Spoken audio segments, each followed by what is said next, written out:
Okay, what we got here?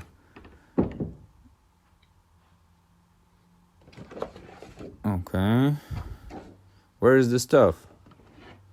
Where is the stuff? Okay, now we're talking. So, it is roof mount, modem itself, kind of power box, the antenna, and bunch of cords. So that's basically it. Let's get started. I made a custom brackets for the roof.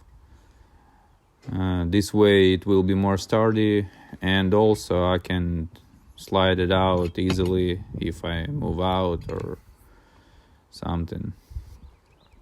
That's how it looks. It was easy.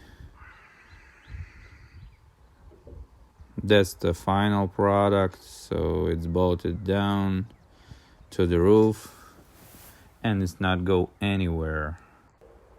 I drill hole in the wall to put the cables inside the house, and we're ready to go.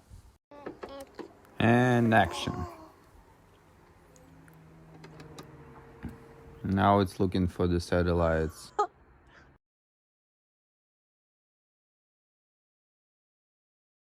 And there is a speed test, almost 300 megabits.